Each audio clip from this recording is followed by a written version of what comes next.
வணக்கம். மாலை முரசு செய்திகளை விரிவாக பார்ப்பதற்கு முன் தலைப்புச் செய்திகளை பார்க்கலாம். சட்டம் ஒழுங்கு விவகாரத்தில் தமிழக சட்டமன்றத்தில் அதிமுக திமுக இடையே காரசார விவாதம். தைரியம் இருந்தால் நான் சொல்வதை கேட்டுவிட்டு செல்லுங்கள் என முதலமைச்சர் மு.க.ஸ்டாலின் ஆவேசம். நான் பேசும் பதிலை கேட்டுவிட்டு போக வேண்டும். உங்களுக்கு தைரியம் இருந்தால் ஓடுறீங்களா? முதலமைச்சர் தூத்துக்குடியில் நடந்த சம்பவம், சாத்தான் குளத்தில் நடந்த சம்பவம், இதெல்லாம் மறந்துடக்கூடாது. உங்களை பொறுத்தவரையில் டிவியில் பார்த்து தான் தெரிந்து கொண்டேன் என்று சொல்வதற்கு நாங்கள் தயாராக இல்லை. பேரத்தலைவரே, தைரியம் இருந்தால் நான் பேசும் பதிலை கேட்டுவிட்டு போக வேண்டும். உங்களுக்கு தைரியம் இருந்தால் ஓடுறீங்களா?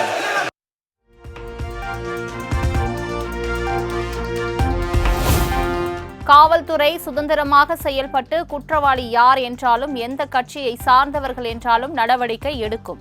சட்டப்பேரவையில் முதலமைச்சர் மு.க.ஸ்டாலின் உறுதி.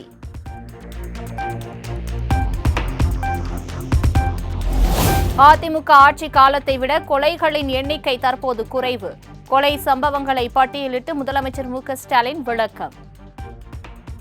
கடந்த 2012 முதல் 2024 ஆண்டுக்கான நிகழ்ந்த கொலைகளின் எண்ணிக்கை ஆண்டு வாரியாக ஒப்பிட்டு பார்க்கும்போது அதிமுக ஆட்சி காலத்தில், அதாவது 2012 ஆண்டு நிகழ்ந்த கொலைகள் எண்ணிக்கை 1943. இதுதான் கடந்த 10 ஆண்டுகளில் நிகழ்ந்த மிக மிக அதிகமான எண்ணிக்கை.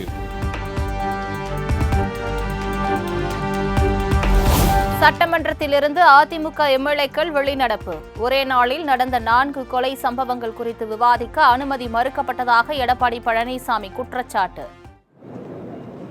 தமிழகத்தில் சட்ட ஒழுங்கு அடியோடு சீர்கட்டுவிட்டது. அதற்கு நேற்றைய நடந்த சம்பவங்களை குறிப்பிட்டு அதை திரு ஸ்டாலின் மாடல் அரசாங்கம், ஸ்டாலின் தலைமையில் இருக்கின்ற காவல்துறை செயலற்று இருக்கின்ற அந்த காரணத்தினால்தான் தொடர்ந்து தமிழகத்திலே கொலை சம்பவங்கள் அரங்கேறிக்கின்ற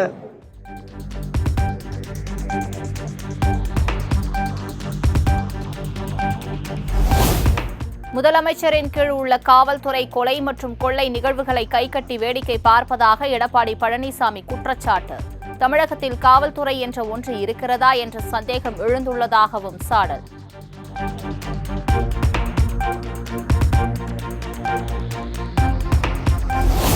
பால் விலையை உயர்த்தும் எண்ணம் அரசிடம் இல்லை.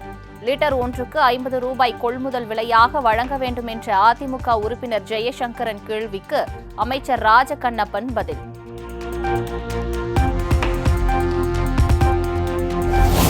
அரசு துறைகளில் காலியாக உள்ள மாற்றுத்திறனாளிகளுக்கான 1200 பணியிடங்கள் விரைவில் நிரப்பப்படும். சட்டப்பேரவையில் அமைச்சர் கீதா ஜீவன் அறிவிப்பு.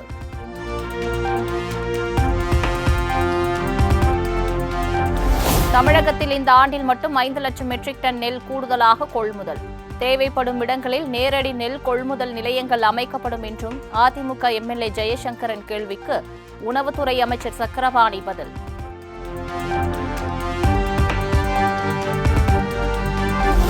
மின்மாற்றி பழுதை சரி செய்ய கட்டணம் வசூலித்தால் கடும் நடவடிக்கை எடுக்கப்படும். மின்சாரத்துறை அதிகாரிகளுக்கு அமைச்சர் செந்தில் பாலாஜி எச்சரிக்கை.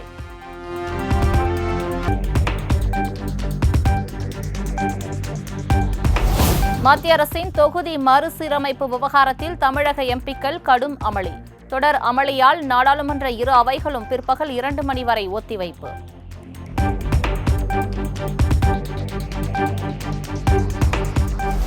நாடாளுமன்ற வளாகத்தில் தமிழக எம்பிக்கள் 2வது நாளாக போராட்டம். தொகுதி மறுசீரமைப்பு விவகாரம் குறித்து விவாதிக்க வலியுறுத்தி முழக்கம்.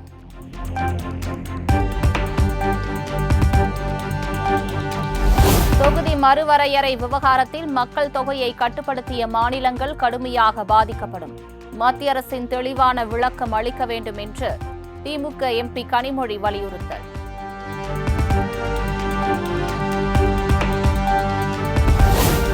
டாஸ்மாக் தொடர்பான வழக்கில் மார்ச் 25 வரை எந்த நடவடிக்கையும் எடுக்கக்கூடாது. தமிழக அரசு தொடர்ந்த வழக்கில் அமலாக்கத்துறைக்கு சென்னை உயர்நீதிமன்றம் உத்தரவு.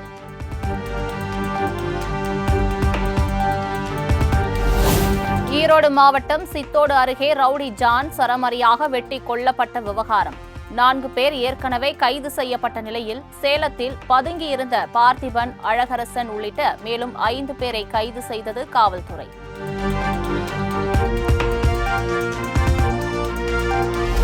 கடலூர் மாவட்டம் சிதம்பரம் அண்ணாமலை நகரில் தப்பி ஓட முயன்ற கொள்ளையனை சுட்டு பிடித்தது போலீஸ். தங்க நகை கொள்ளை வழக்கு விசாரணைக்கு அழைத்து சென்றபோது காவலர் மீது தாக்குதல் நடத்தியதால் நடவடிக்கை.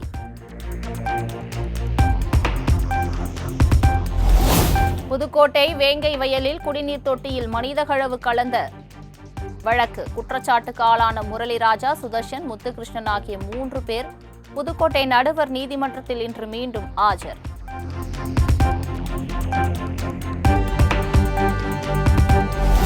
தமிழகத்தில் உள்ள 8 போக்குவரத்து கழகங்களில் காலியாக உள்ள 3274 ஓட்டுநர் நடத்துனர் பணியிடங்களை நிரப்புவதற்கான அறிவிப்பு வெளியீடு. நாளை முதல் ஏப்ரல் 21ஆம் தேதி வரை விண்ணப்பிக்கலாம் என அறிவிப்பு. பொன்னேரி கவரைப்பேட்டை ரயில் நிலையங்களுக்கு இடையே தண்டவாள பராமரிப்பு பணிகள் நடைபெறுவதன் எதிரொலி. இன்று பிற்பகல் முதல் மாலை 5 மணி வரை 18 புறநகர் ரயில்கள் ரத்து செய்யப்படுவதாக அறிவிப்பு.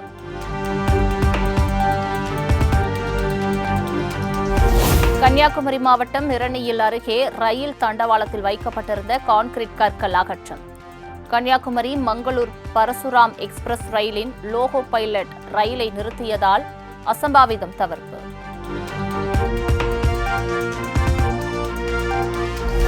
இலங்கையில் இருந்து விமானத்தில் கொண்டுவரப்பட்ட அரிய வகை வன உயிரினங்கள் பறிமுதல். ஆமை, பாம்பு, வள்ளி உள்ளிட்ட 64 உயிரினங்களை கடத்தி வந்தவரிடம் சுங்க அதிகாரிகள் விசாரணை.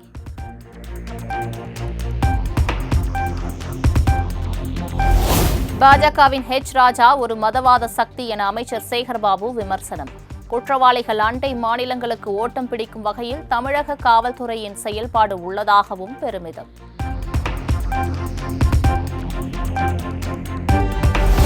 புதுக்கோட்டை அறந்தாங்கி அருகே நேரடி நெல் கொள்முதல் நிலையத்தில் நெல் மூட்டைகளுடன் காத்து கிடக்கும் லாரிகள். நெல் கொள்முதல் நிலையத்தில் உள்ள பிரச்சனையை சரி செய்ய மாவட்ட ஆட்சியருக்கு விவசாயிகள் கோரிக்கை.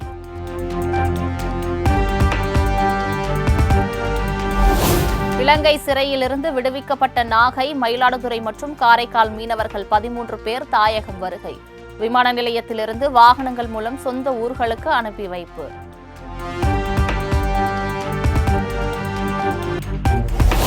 சுட்டெரிக்கும் வெயிலுக்கு மத்தியில் சின்ன சுருளி அருவியில் ஆர்ப்பரித்து கொட்டும் தண்ணீர். பொதுத் தேர்வு மற்றும் வேலை நாட்கள் காரணமாக வெறிச்சோடியது.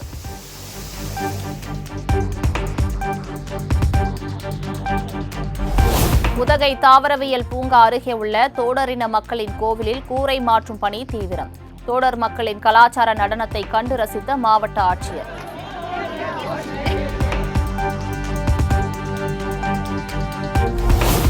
தேனி மாவட்டம் பெரியகுளம் பகவதி அம்மன் கோவில் மாசி மாத திருவிழா கோலாகலம். 6 மணி நேரம் தீச்சட்டி எடுத்தும் சிறுவர்கள் சிலம்பம் சுற்றியும் வழிபாடு.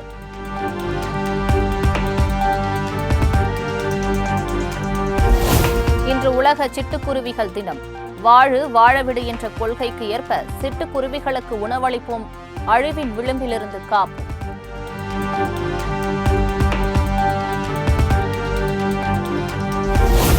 பஞ்சாப், ஹரியானாவின் சம்பு எல்லையில் போராட்டத்துக்காக விவசாயிகள் தற்காலிகமாக அமைத்திருந்த கூடாரங்களை அகற்றிய போலீசார்.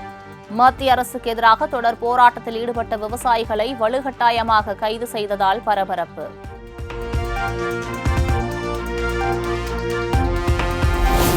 ஹரியானா, பஞ்சாப் எல்லையில் ஒன்று கூடிய நூற்றுக்கணக்கான விவசாயிகள் கைது செய்யப்பட்டதன் எதிரொலி. சம்பு பகுதியில் அமைக்கப்பட்டிருந்த சிமெண்ட் தடுப்புகளை உடைத்து அகற்றிய போலீசார்.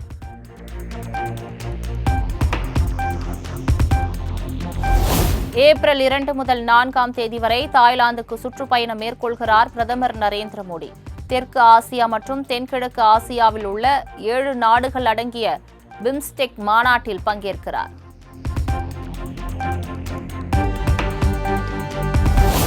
உத்தரகாண்ட் மாநிலம் ராணிகெட் பூங்காவில் பூத்து குலுங்கும் துலிப் மலர் பூக்கள். மஞ்சள், வெள்ளை என பல்வேறு வண்ணங்களில் மலர்ந்திருக்கும் ரோஜா பூக்களை காண அணிவகுக்கும் பொதுமக்கள்.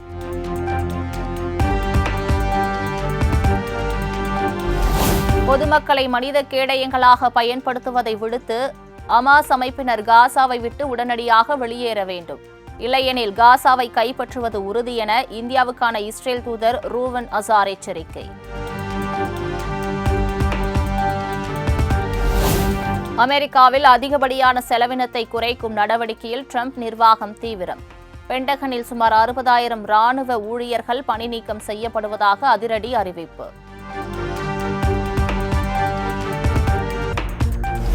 2025 IPL போட்டிகள் நடைபெறும் 13 இடங்களிலும் தொடக்க விழாவை நடத்த BCCI திட்டம். கொல்கத்தா தொடக்க விழா கொண்டாட்டத்தில் ஹிந்தி நடிகை திஷா பதானி, பாடகி ஸ்ரேயா கோஷல் பங்கேற்க உள்ளதாக தகவல்.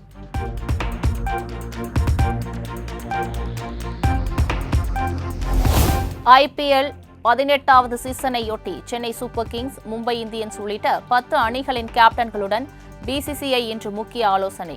கொரோனா காலத்தில் பந்தின் மீது எச்சில் தேய்க்க தடை விதிக்கப்பட்ட நிலையில் அது குறித்து விவாதிக்கப்பட உள்ளதாக தகவல்.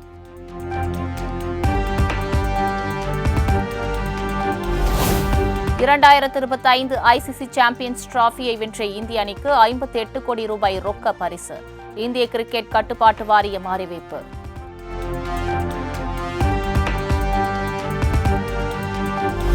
கள்ளச்சந்தையில் சென்னை மும்பை IPL டிக்கெட் விற்பனை.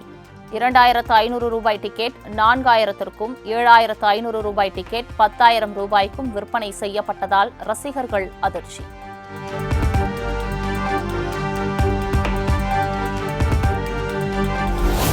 மோகன்லால் நடிப்பில் உருவாகியுள்ள எம்புரான் பட ட்ரெய்லரை தனது ட்விட்டர் பக்கத்தில் வெளியிட்டார் நடிகர் ரஜினிகாந்த். திரைப்படம் வெற்றி பெற வாழ்த்துகள் என்றும் பதிவு.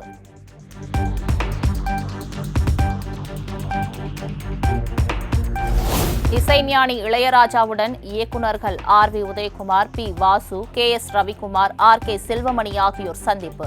லண்டனில் சிம்போனி இசை அரங்கேற்றி சரித்திரம் படைத்ததற்கு வாழ்த்து.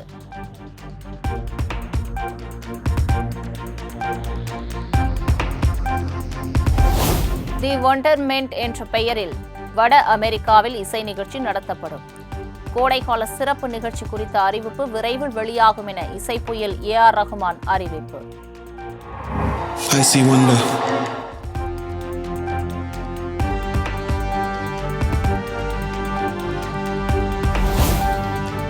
உலக புகழ்பெற்ற நாருட்டோ, ஒன் பீஸ் போன்ற அனிமி கதாபாத்திரங்களுக்கு உயிர் கொடுத்த ஜப்பான் அனிமேட்டர் ஷிகேகி ஹவாய் காலமானார். சுமார் 200க்கும் மேற்பட்ட அத்தியாயங்களை இயக்கிய ஷிகேகி ஹவாய் தனது 71வது வயதில் உயிரிழப்பு.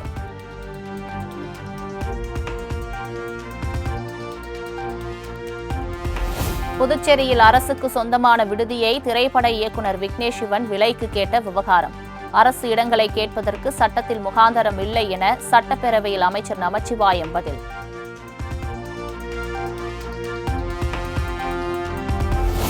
சென்னையில் ஆபரண தங்கத்தின் விலை சவரனுக்கு 160 ரூபாய் அதிகரித்து 66,480 ரூபாய்க்கு விற்பனை.